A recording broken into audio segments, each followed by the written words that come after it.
Amen, gloire à Dieu. Alors le titre de ce matin, c'est « Entendre la voix de Dieu et vaincre la stérilité ». Vous allez voir que les deux sont liés. J'en ai parlé au Luxembourg, mais ce matin je voudrais commencer un peu avec le même sens et donner une autre direction. Alors le premier point de ce matin, c'est être à l'écoute de Dieu. Souvent nous avons des difficultés à discerner la voix de Dieu. Des fois on se dit, est-ce que c'est moi qui me fais des idées? Est-ce que c'est Dieu qui me parle? Ou est-ce que c'est le diable qui me parle? Et on a besoin d'apprendre à discerner pour que ce soit vraiment plus sensible, qu'on soit plus à l'écoute de cette réalité-là. Alors je disais, il y a une différence entre entendre et écouter. Entendre, on est là, on peut entendre parler dans la salle. C'est simplement entendre, mais on ne sait pas ce qui est dit. Par contre, lorsqu'on écoute, on fait un effort intellectuel, on commence à tendre l'oreille. C'est très important de faire la différence parce qu'on la retrouve dans la Bible. Souvent, Dieu nous parle, on entend ce qu'il dit, mais on n'écoute pas ce qu'il dit. Ce message va vraiment nous encourager à mettre en pratique lorsqu'il nous parle, parce que tout est là. Là, il y a une clé. Plusieurs passages dans la Bible disent « Prêtez l'oreille et écoutez ma voix ». Est-ce que ce matin on est prêt? On y va? On met la ceinture? Ok? On démarre? C'est sûr, ça va aller. Ça va rouler vite. Hein? Jésus, s'adressant à ses disciples, leur dit que celui qui a des oreilles pour entendre, entende. En fait, Jésus parlait de la capacité des disciples à comprendre les vérités spirituelles contenues dans ces paraboles. Mais la Bible dit aussi que Dieu prête l'oreille à nos prières. Lorsque vous priez, Dieu entend, Dieu écoute et Dieu intervient. Le problème, c'est que souvent Dieu ne nous répond pas comme nous voudrions qu'il nous réponde. Je dis souvent, le moyen par excellence que Dieu nous parle, c'est la parole de Dieu. Si nous ne persévérons pas dans la lecture approfondie de la parole de Dieu, nous n'allons pas distinguer nos voix, celle du diable et celle de Dieu. C'est une étude de la parole où on commence à s'imprégner de la parole de Dieu et je dirais de purger de tout ce qu'on entend autour de nous, toutes les infos, toutes les mauvaises nouvelles, tout ce qui pourrait traîner, toutes les mauvaises théories, tout ce qui... Et souvent nous avons besoin en nous-mêmes d'être clairs, comme de l'eau claire, limpide. Pour cela, revenons à la source qui est la parole de Dieu. Alors ce matin, nous voulons écouter sa voix et répondre comme le jeune prophète Samuel en lui disant « Parle, car... » Et les servantes Saoul, hein. On va recommencer pour les sœurs. Et il y a plus de sœurs, j'ai l'impression. « Parle, Seigneur, car... » Amen. Amen. Que ce soit notre prière. Vous vous souvenez que le roi Saül va désobéir à Dieu. Il devait faire la guerre, il devait tout dévouer par interdit, il va garder des bêtes, tout ça, pour dire, voilà, ces bêtes-là, je vais les garder pour le sacrifice pour Dieu. Il va désobéir au commandement de Dieu. Dieu va envoyer donc plus tard Samuel en lui disant de reprendre Saül. Et il va lui dire, l'obéissance, l'écoute de sa parole vaut mieux que les sacrifices. Des fois, on veut faire des actions, pensant qu'on est dans le plan de Dieu, et c'est bien. Mais s'il n'y a pas une écoute et une mise en pratique, parce que ce n'est pas simplement le fait d'écouter, parce que si Dieu nous dit quelque chose et on n'écoute pas, je trouve que c'est dommage, on passe à côté. Il a repris le prophète, il a repris Saül, qui à un moment même a prophétisé. Mais ça, c'est pas là l'essentiel. je parle d'être à l'écoute parce que c'est lié avec la suite de mon programme. Ce matin, je voudrais parler d'une femme exceptionnelle qui s'appelle Anne. Pourquoi vous riez? Tu ris, pourquoi tu ris? Je ne vois pas pourquoi vous riez. Hein? Une femme qui s'appelle Anne, dans la Bible. Et dans ma vie, en vrai, elle est là. Mais dans la Bible, ce matin, je voudrais m'arrêter pour ce qui est dans la Bible. Alors, dans notre tour de la Bible, nous sommes maintenant, nous sortons des juges, et nous allons Samuel. D'accord? Samuel va faire la transition entre les juges et les rois. C'est lui qui va installer les rois. Mais il est encore juge en Israël.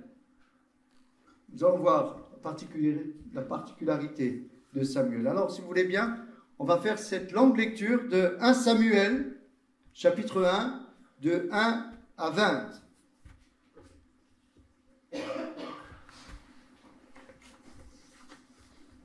Vous savez ce que je disais, que ce qui est important, c'est que dans les Écritures, nous puissions voir Jésus. N'oublions pas, lorsque vous lisez la parole, si à la fin de votre lecture, vous ne voyez pas Jésus, il vous manque une dimension. Jésus est dans toutes les Écritures. Et j'aime ce tour de la Bible que nous faisons ensemble, parce que ça me permet à moi aussi d'étudier et de voir Jésus et l'Église, vraiment, qui est vraiment au cœur du message.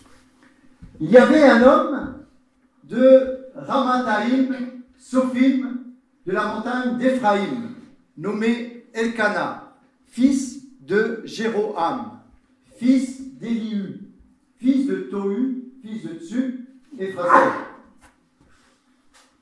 Il avait deux femmes, dont l'une s'appelait Anne et l'autre Pénina. Pénina avait des enfants, mais Anne n'en avait pas. Chaque année, cet homme montait de sa ville à Silo pour se prosterner devant l'Éternel des armées et pour lui offrir des sacrifices. Là se trouvaient les deux fils d'Élie. Quand on parle d'Élie, on ne parle pas d'Élie le prophète, hein? On parle d'Élie le sacrificateur. C'est très important. Ophni et Phiné, sacrificateurs de l'Éternel. Le jour où Elkana offrait son sacrifice, il donnait des portions à Pénina, sa femme, et à tous les fils et toutes les filles qu'il avait d'elle. Mais il donnait à Anne une double portion, car il aimait Anne que l'Éternel avait rendue stérile.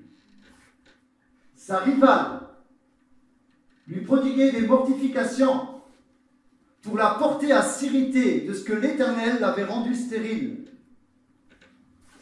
Et toutes les années, il en était ainsi.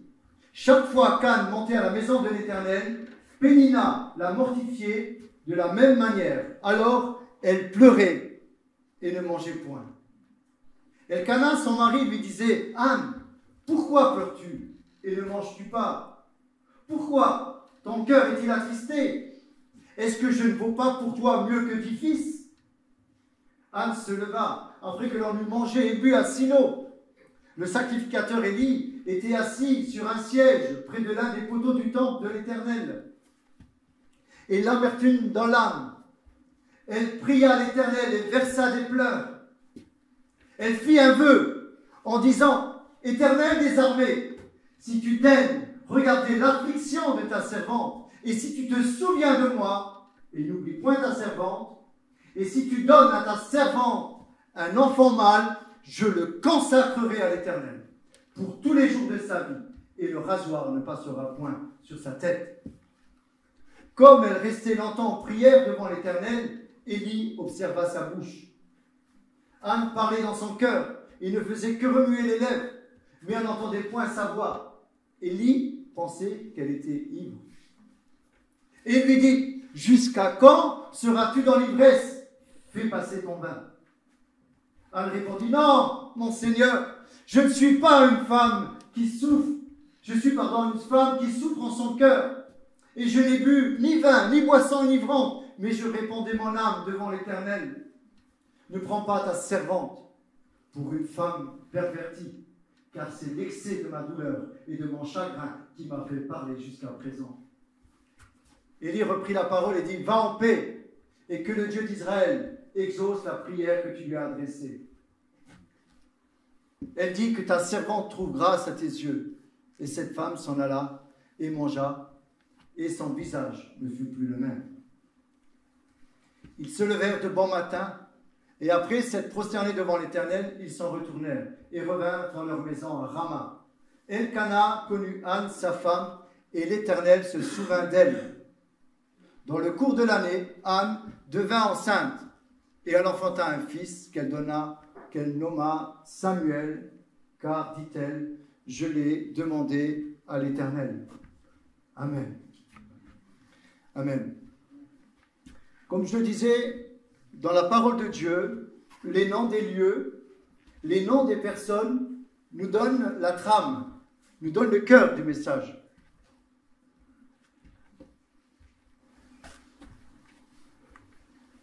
Elkana signifie Dieu a acquis. Dieu s'est acquis. Celui d'Anne veut dire grâce, la faveur. Et Pénina veut dire corail, perle. Donc si je fais en deuxième lecture, on pourrait traduire une grâce, une faveur, donc c'est Anne, a été faite à Elkana.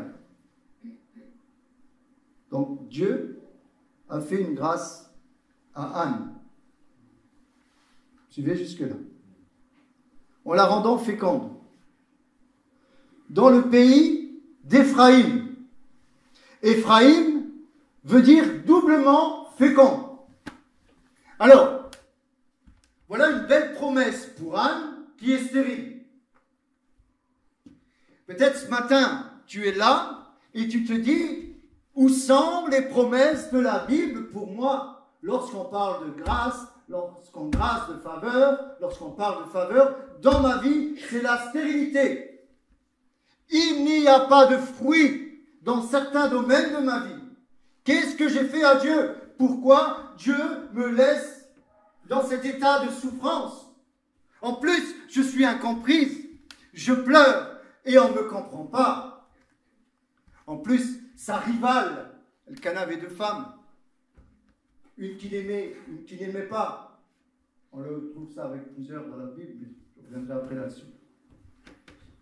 Pénina va la mortifier, va l'accuser, va la maudire, en lui disant, tu vois, toi, tu n'as pas d'enfant.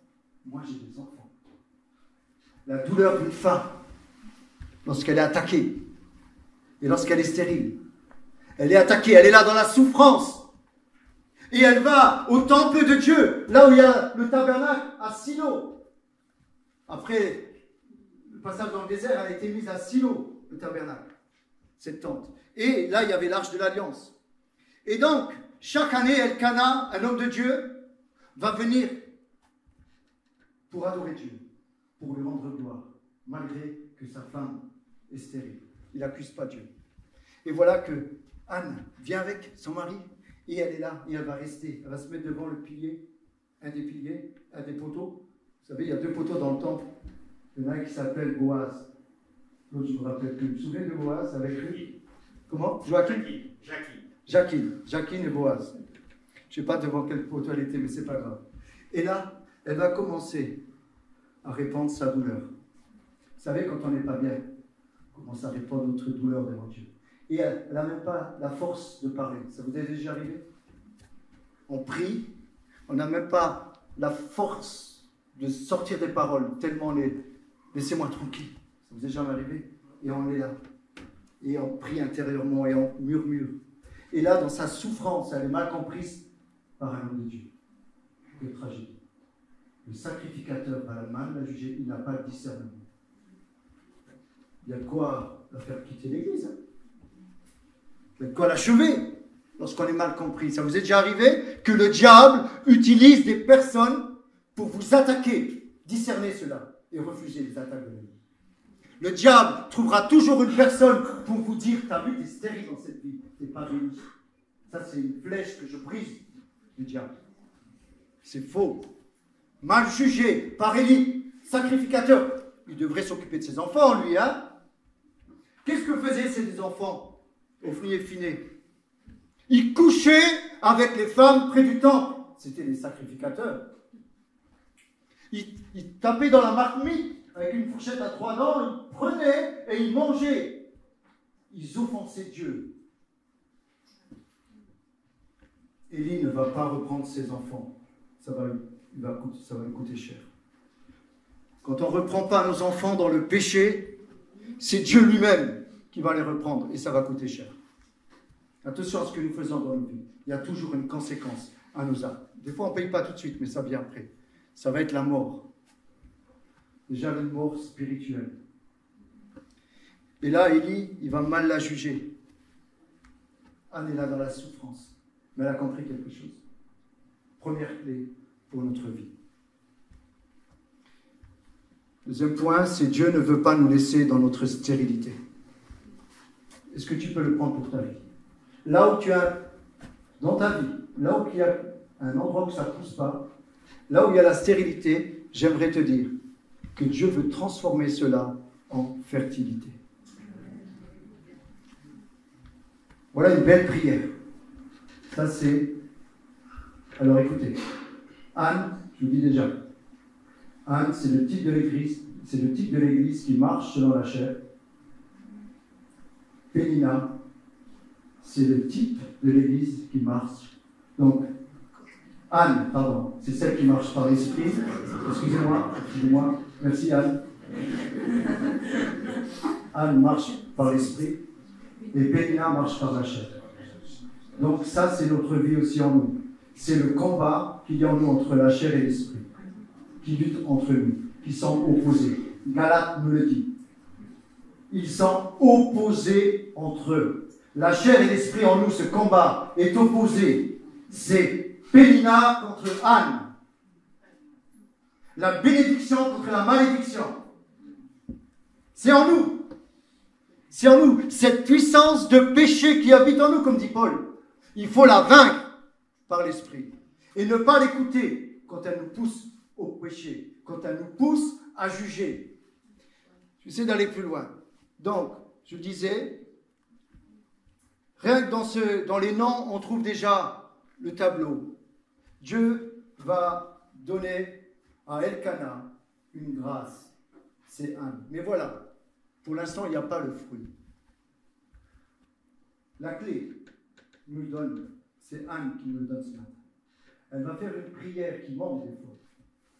Une prière, je ne sais pas si vous avez déjà prié avec les tripes, ou prié avec des larmes.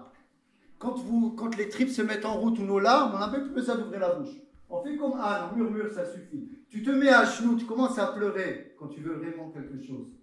Et là, tes tripes, la Bible a dit, par des soupirs inexprimables, Dieu entend. Et là, dans la prière de Anne, c'est « Si tu me donnes, je te donne. Si tu me donnes, je te consacre. Je suis stérile, il n'y a pas la vie, mais si tu me donnes la vie, c'est toi le Créateur qui donne la vie. Et cette vie que tu me donnes, je te la consacre. Si tu me donnes un enfant, il sera à toi. » Mais en fait, il nous est dit que Anne n'avait pas d'enfant au pluriel. Ça veut dire que Anne aspirait à avoir plusieurs enfants. Et lorsque Elkana va lui donner une double portion de nourriture, la double portion, c'est pour qui? Par la foi, c'est pour le Fils héritier.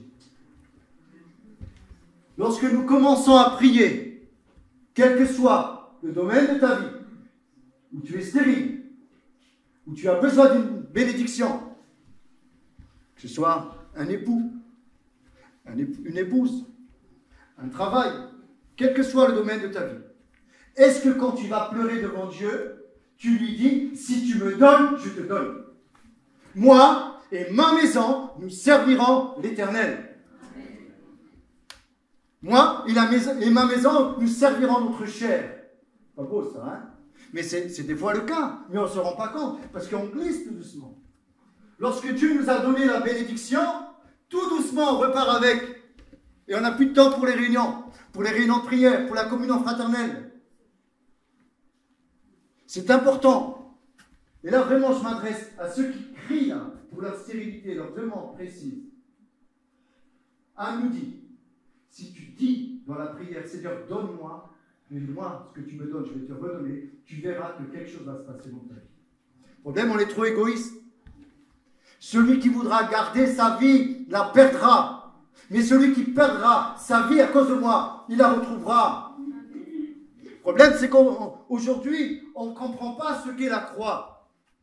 La croix, c'est vraiment la mort à soi-même. Non pas ma volonté, mais ta volonté, en sachant que la volonté de Dieu, c'est la meilleure pour ta vie. Quand Dieu te demande quelque chose que tu mets sur l'autel, ce n'est pas pour t'embêter, c'est pour te bénir. Mais Dieu aime le sacrifice qui lui coûte. La Bible dit, il y a un passage qui nous dit, offre une bête chétive à Dieu, tu verras s'il aime. Moi, je vais donner une bête qui est à moitié, voilà, elle a plein de défauts, c'était interdit par la loi, et je vais la donner à Dieu parce que ça m'arrange. Non, tu donnes le meilleur à Dieu. Tu verras si ton gouverneur l'accepte, si tu lui fais un don pareil. Dieu dit, ton gouverneur, il n'acceptera pas, et tu crois que Dieu l'accepte? On va plus loin par la grâce de Dieu.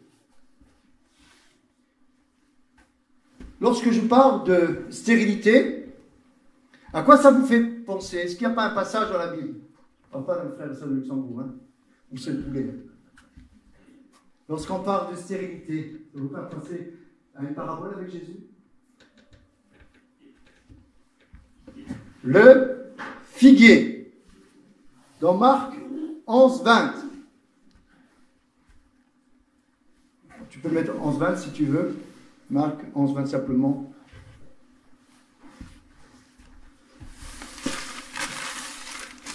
Voilà, j'ai ramené pour imager. Marc 11, 20. Le matin, en passant, les disciples virent le figuier séché jusqu'aux racines. Tu peux mettre là. Ouais. Pierre, se rappelant ce qui s'est passé, dit à Jésus, Rabbi, regarde le figuier que tu as maudit à sécher. Bon, ça, Jésus prit la parole et leur dit, ayez foi en Dieu. Je vais m'arrêter là. La stérilité est liée à la fertilité, ça c'est logique. Et c'est aussi lié à l'écoute et l'obéissance à la parole de Dieu. Jésus vient de Béphagé. Béphagé veut dire maison des filles. Il vient de là. Il va à Jérusalem. Et là, sur la route, il voit un figuier qui n'avait pas de fruits. La Bible nous dit il avait des feuilles, mais il n'avait pas de fruits. Comme là. Vous savez pourquoi je l'ai coupé tout à l'heure? Parce qu'il n'y a pas de fruits. Elle ne sert à rien. Elle va prendre de l'énergie pour rien. Moi, je vais tourner après. Ceux qui ne portent pas de fruits, je vais les couper. Vous connaissez cette parabole avec la vigne? Il émonde afin que vous portiez encore plus de fruits.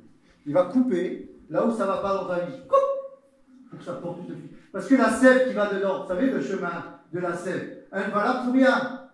C'est une impasse. Donc, il y a l'énergie qui va là, qui est coincée. Il fait des feuilles. C'est ça l'enseignement de Jésus avec les feuilles. En fait, qu'est-ce que Jésus est en train de dire? Il nous a dit donc qu'il y avait des feuilles sur ce figuier, mais il n'y avait pas de fruits. La particularité du figuier, je le dis souvent parce que nous en avons deux à la maison, c'est que le figuier, c'est le seul arbre. De fruits par an. Il y a le fruit avant les feuilles. Vous pouvez mettre une photo? Le figuier, chez nous en tout cas, d'autres endroits c'est donne 3 fois. Le figuier donne 2 fois. Une en juin et une au mois d'août. En tout cas chez nous, plus ou moins. Mais en réalité, le figuier a toujours du fruit. Quand il n'y a que des feuilles, c'est à la fin. Est-ce que vous comprenez? Ce n'est pas normal qu'il y ait des feuilles et pas de fruits. Ce n'est pas normal. Voilà, ça c'est une autre branche que j'ai laissée. Parce que là, ça va me rapporter gros. Là, il y a du fruit. Je ne vais pas la couper. Je ne vais pas la maudire. D'accord? Là, il y a du fruit. Et donc, là, il n'y a pas de fruit. Donc, Jésus va... Il y a une deuxième lecture dans ce passage. Lorsqu'il va à Jérusalem, donc sur le chemin, il y a ce figuier qui ne porte pas de fruit, il va le maudire. Ensuite, donc il reste encore, hein, on ne le voit pas, hein, qu'il est desséché. Il va à Jérusalem, il va dans le temple. Et là, ce qui va se passer, les religieux, les pharisiens, les scribes, ceux qui étudiaient la Torah, vont le rejeter. Il y a un passage qui nous dit que Jésus même va renverser les tables des vendeurs de pigeons, ceux qui vendaient pour les sacrifices. Il y avait un business dans le temple, dans le parvis. Quand je parle du parvis, ce n'était pas dans le lieu saint, lieu très saint. Je parle avant d'y entrer dans le temple. Hein, c'était dans la cour, voilà. Mais pas la cour du parvis. Vous comprenez ce que je veux dire? Et là, ils vendaient. Et Jésus va renverser toutes ces choses. Et là, ils vont commencer déjà à parler de tuer Jésus. En réalité, dans cette lecture, Jésus est en train de dire, ce peuple-là, c'est les feuilles qui ne portent pas de fruits. Et il est maudit. Pourquoi il est maudit? Parce que c'est eux-mêmes qui se mettent sous une malédiction. Ils rejettent Jésus, ils veulent le crucifier. Alors que le figuier, c'est le symbole d'Israël. C'est le symbole de la fertilité. Et là, ce que Jésus est en train de faire, en voyant qu'il va au temple, et quand il revient de ce temple-là, les disciples vont dire, regarde le figuier que tu as maudit. Jésus l'a maudit depuis les racines. En réalité, Jésus est en train de donner une leçon aux disciples que le peuple a rejeté. Le peuple a des feuilles, mais il n'a pas de fruits. Ça, c'est la religion, c'est la coquille. Est-ce que tu portes du fruit ce matin dans ta vie, ou est-ce qu'il n'y a que des feuilles? Belle apparence. Vous savez, elles sont belles les feuilles du figuier, hein? Elles sont très grandes même. Elles ont même servi à un défilé de mode au jardin d'Éden. Lorsqu'Adam et Ève vont pécher, ils vont découvrir qu'ils sont nus et ils vont prendre des feuilles de figuier pour se faire une combinaison et faire un défilé de mode après. Aujourd'hui, c'est la mode avec des fleurs et tout ça. Bon, bref, c'est pas mon sujet. Quoi? C'est pas mon sujet. Regardez, vous allez voir aujourd'hui.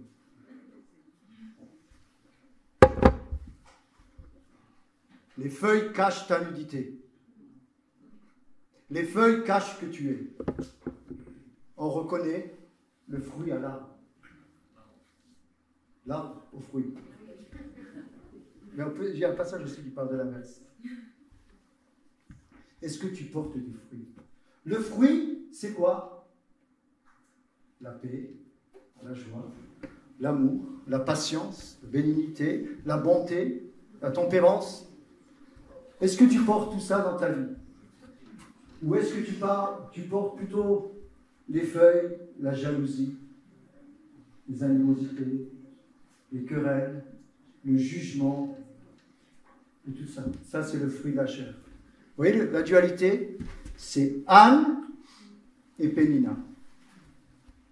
C'est Anne et Pénina. Fertilité ou stérilité? Mais voilà. Maintenant, Dieu fait grâce à Anne. Elle va rester fidèle. Elle va avoir cet enfant.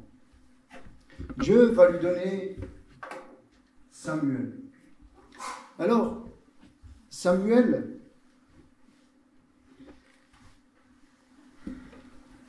veut dire, écoutez bien,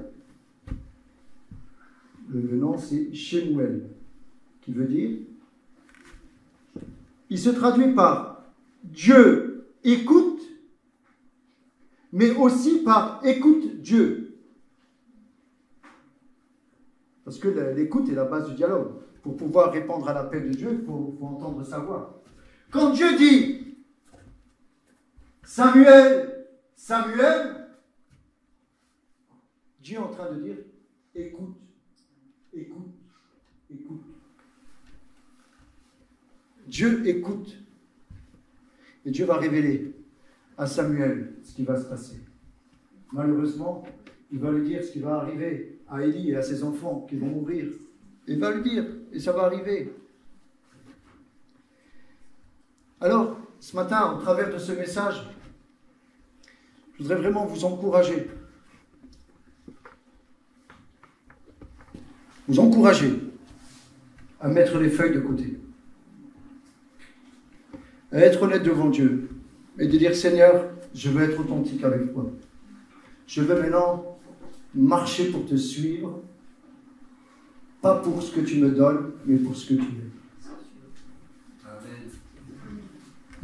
Amen. Amen. Mais, comme je disais, ce qui est important, c'est lorsqu'on fait un vœu, c'est de le tenir à l'Éternel.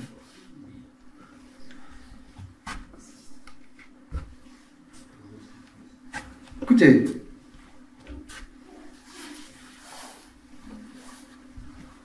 Rachel, vous connaissez Rachel? C'est qui Rachel dans la Bible? La femme qu'il aimait. Elle était stérile. Ce que je voudrais te dire ce matin, tu es stérile dans un domaine de ta vie. Mais Dieu peut utiliser cette stérilité pour faire éclater sa gloire, pour que tu deviennes fertile et que tu portes la vie de Dieu en toi. Rachel ne peut pas avoir d'enfant. Elle va voir Jacob et elle lui dit « Donne-moi des enfants ou je meurs !» Waouh! Est-ce qu'on prie avec cette intensité? Elle voyait qu'elle ne pouvait pas. Le passage nous dit, lorsque Rachel vit qu'elle ne donnait point d'enfants à Jacob, elle porta envie à sa sœur et elle dit à Jacob, donne-moi des enfants ou je meurs. Souvent, il y a des souffrances là où tu es stérile dans ta vie. J'aimerais te dire ce matin, ne baisse pas les bras. Ne baisse pas les bras. Ces femmes-là auraient pu baisser les bras. Rachel aurait pu baisser les bras.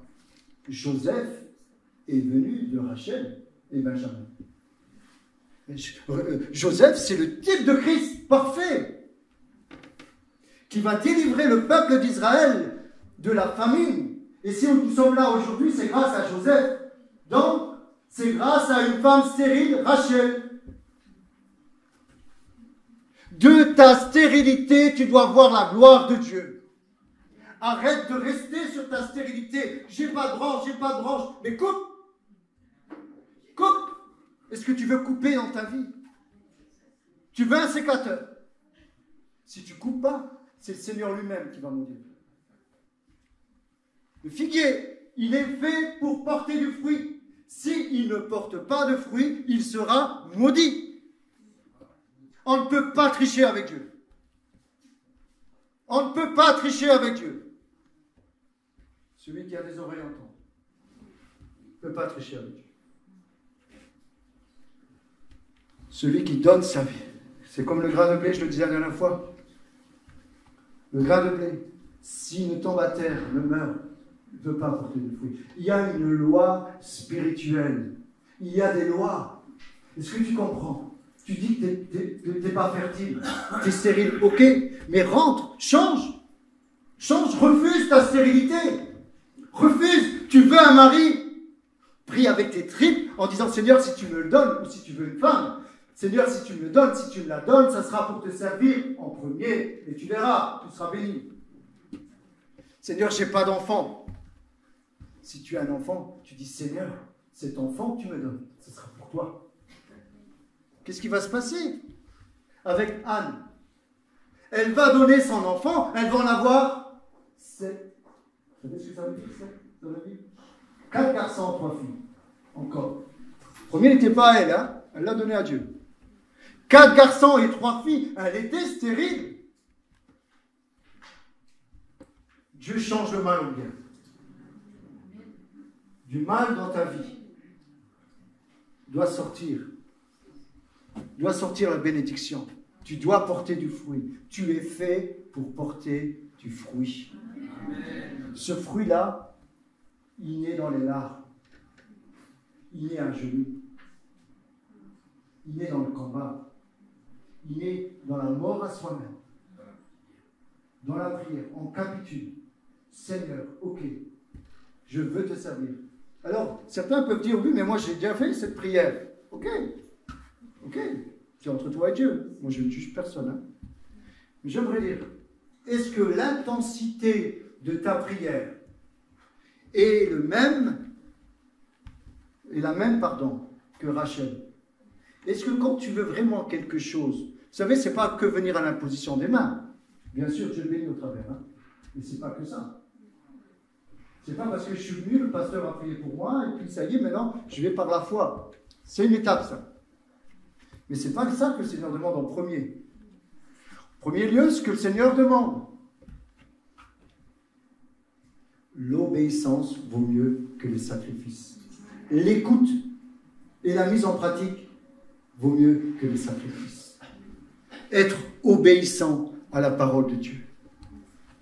Alors, est-ce que ce matin, tu es en conflit en toi? Pénina contre Anne.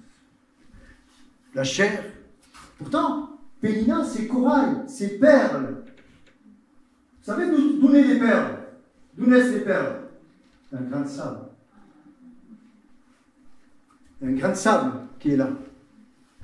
Ce grain de sable, dans l'huître, va avec un, je ne connais plus les matières, le nacre ou autre chose, le nacre, hein, va commencer à rober ce grain de sable. Parce que ça l'irrite. À force que ça irrite, elle sécrète du nacre qui va former une perle. C'est beau une perle. C'est beau, d'accord? Là je donne une image. Mais c'est trompeur. La beauté est trompeuse. Pourquoi je dis ça? Qui peut trouver une femme vertueuse? Elle a beaucoup plus de valeur que les perles. Dans la traduction, c'est elle a beaucoup plus de valeur que Pénina. C'est le même mot. Qui peut trouver une femme vertueuse? Anne, c'est une femme vertueuse. Anne, c'est le type de l'Église. La femme vertueuse, je le disais la dernière fois, c'est l'Église qui marche par l'Esprit. Pénina, c'est l'Église qui marche selon la chair. À qui tu veux ressembler ce matin? Tu veux ressembler à Anne? Va au temple. Mets-toi à genoux et commence à pleurer. Quelle que soit ta situation, Dieu tient tout dans tes mains. Tu fais un effort vers Dieu, Dieu va en faire 100 vers toi. Il y a une loi spirituelle. Cherchez d'abord le royaume de Dieu et sa justice, et toutes choses vous seront données par-dessus tout. Souvent, on veut le par-dessus tout, et ensuite on veut donner les restes à Dieu. Il y a des lois spirituelles. Fais de l'Éternel tes délices. Tes délices. C'est quoi tes délices? Pense à ce que tu aimes le plus. Ben, fais ça avec Dieu. C'est quoi? C'est les pâtes? C'est quoi que tu aimes le plus? Ah, la sagesse qui parle. Fais de l'Éternel tes délices. Mets-le à la première place. Que Dieu soit le premier dans ta vie. Et tu verras la gloire de Dieu. Et il te donnera tout ce que ton cœur désire. Et dans ce que ton cœur désire, il y a ta femme, il y a ton mari, il y aura une postérité pour ta vie. Mais faire de l'Éternel ses délices, ça coûte. Mais je me permets de le dire. Vous savez, vous connaissez ma vie, hein. Je ne suis pas là simplement pour parler. Ce que je dis, je veux le vivre. Sinon, vous pouvez me reprendre. Et les enfants sont les premiers à me reprendre. Avant de se marier, on a dit avec mon épouse, avec Anne, ben non prophétique. En fait, pour faire un petit jeu de mots, écoutez, hein. Anne, ça veut dire grâce, d'accord? Savez, vous savez ce que ça veut dire? Sauver. Sauvé par Anne. Je suis sauvé par grâce.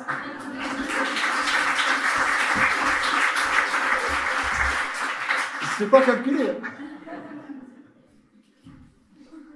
Sauvé par Anne. Amen. Je vous encourage ce matin. Je sais que plusieurs prient pour avoir l'âme sœur. Plusieurs prient pour avoir des clés dans leur vie, des solutions. Il n'y en a pas d'autres que l'amour. C'est un super message. Hein? Vous voulez la bénédiction, il faut mourir. C'est pas la mode. Hein? Est-ce que tu veux mourir ce matin? Est-ce que tu veux renoncer à ta volonté? Est-ce que tu veux mettre Dieu à la première place de ta vie? Est-ce que tes priorités, tu es prêt à les remettre en question? Est-ce que tu es prêt à t'investir dans l'Église? Il y a du travail pour tous. Je bénis Dieu. Hein? Nous étions plus de 40 la semaine dernière. C'est une bénédiction et c'est un indicateur pour notre Église d'être au service des autres. Vraiment de tout cœur, merci. Lorsque tu commences à t'investir, pas pour quand on parle de l'Église, en fait c'est le royaume de Dieu. Lorsque tu commences à t'occuper des frères et sœurs, quand je dis t'occuper des frères et sœurs, c'est spirituellement, hein. On respecte les vies, mais essayez d'aider dans la prière avant toute chose, de venir aux réunions de prière et de commencer à pleurer avec ceux qui pleurent et à se réjouir avec ceux qui se réjouissent. Lorsque tu commences à penser au royaume de Dieu, lorsque tes pensées commencent maintenant, je pars en vacances. Moi je suis heureux de partir en vacances, on part déjà demain. Mais quand on part en vacances, en réalité, ce n'est pas des vacances avec Dieu. C'est des moments privilégiés où je vais être avec Dieu, où je vais travailler plus la parole de Dieu, où je serai plus en tant que couple avec Dieu. Mais tout est comme ça. Lorsque tu mets Dieu à la première place, Dieu te donne ce que ton cœur désire. Et je me souviens, avant de me marier, j'avais les yeux sur Anne. Je dis une vérité ce matin. Mais comme c'était la fille du pasteur, moi, je venais du monde. Et venir dans l'église et voir mon beau-père, mon futur beau-père, et voir les filles du pasteur, je dis ça, c'est des filles qui sont saintes, que Dieu a réservées pour un grand ministère, parce qu'elles ont été préservées. Et moi qui venais du monde, je commençais à voir qu'elles me plaisaient, et je dis non, c'est pas pour moi, ça, elle est réservée. Elle est réservée.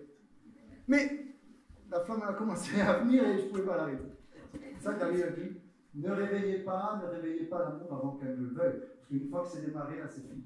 Tu ne pouvais plus éteindre le feu. Et je n'ai pas forcé. Je n'ai pas essayé de la séduire. Je n'ai pas essayé. J'étais voir Dieu. Mais je vous assure que ce message, c'était vraiment ma prière. Je me rappelle de ma prière, encore aujourd'hui. Après 31 ans de mariage. Oh, tu as 33 ans, 34 ans. Vous savez, j'ai dit 31 ans de mariage, mais 33. Regardez les disputes de famille, hein, du coup. Mais je l'ai dit, chérie, tu ne comprends pas, purée. Purée, là, c'est pas possible, là. Non, mais on va s'arranger tout à l'heure. Non, ça fait à peu près 33-34 ans, mon cœur. 35, hein. Voilà, pour dire. Les femmes sont à la date près, au jour près. Moi, je sais que c'était le siècle dernier. Ça me suffit. Mais ma prière, c'était vraiment, je dis ça de tout mon cœur et sincèrement. Je dis à Dieu, si tu me la donnes, ça sera pour te servir à 100%. Amen. Et de tout mon cœur, je dis, Seigneur, je ne veux pas qu'elle m'échappe. Je voyais des gars qui tournaient auprès. Il y a mes origines italiennes qui commençaient à...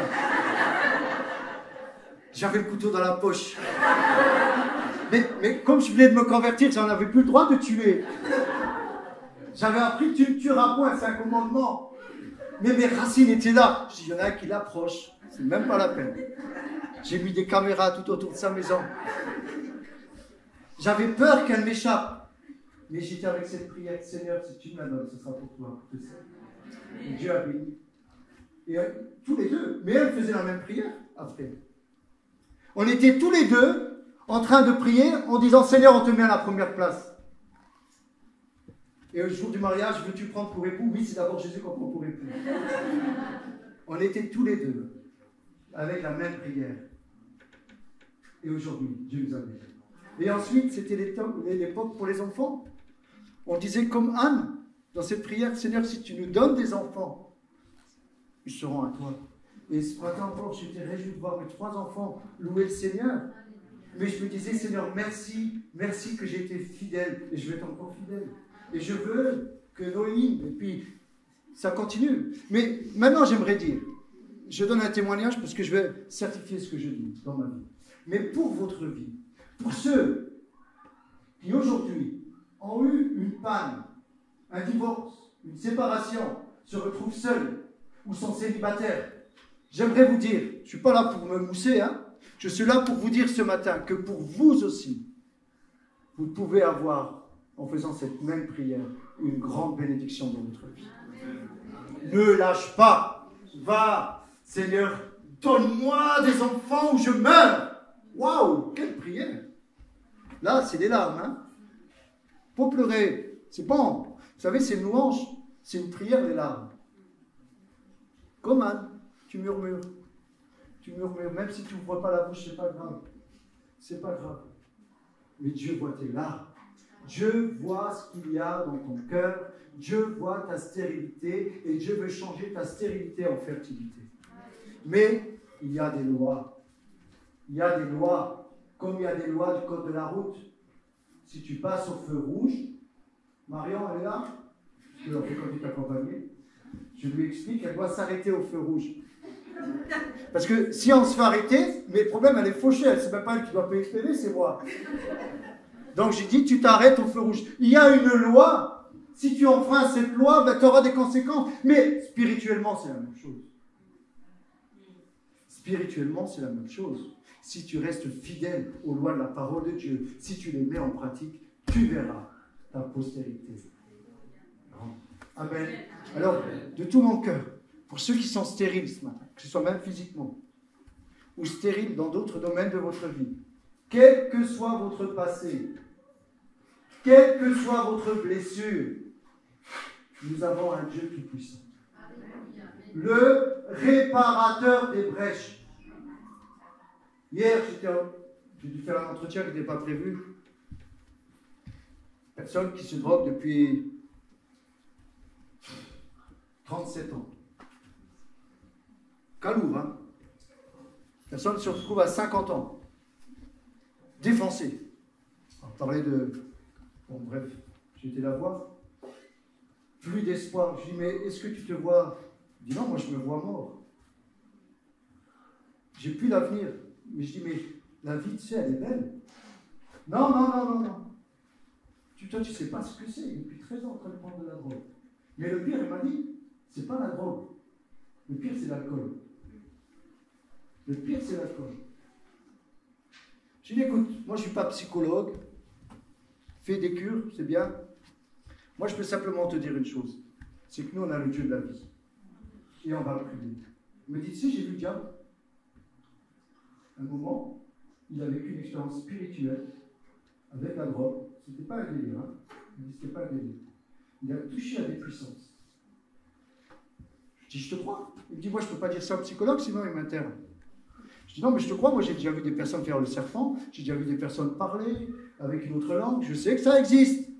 Ah, c'est vrai, tu crois? Je dis, oui, je crois, et on va prier tout à l'heure. Et puis, on a été prié. Et j'ai proclamé la vie dans sa vie. J'ai proclamé qu'il allait s'en sortir. J'ai proclamé que nous avons un Dieu tout-puissant. Et je refuse que vous croyiez que c'est fini pour vous. Quelle que soit ta stérilité, nous avons un Dieu de miracles. Arrêtez. Qu'est-ce qui va se passer avec Sarai? Sarai, la femme d'Abraham, j'ai du mal à le dire, avant qu'elle devienne Sarah et avant qu'il devienne Abraham. Quel âge elle avait? 90 ans, je crois. 90, et Abraham, 99, quelque chose près. Anne, pardon, il nous est dit, bon, quand on creuse un petit peu, la matrice était fermée. L'utérus était fermé. C'est pour ça qu'elle ne pouvait pas avoir d'enfant. Et là, avec Sarai, elle aussi est stérile. Les anges de Dieu viennent lui dire que l'année d'après, elle va avoir un enfant, elle va enfanter. Vous savez ce qu'elle va faire? Elle va Rire.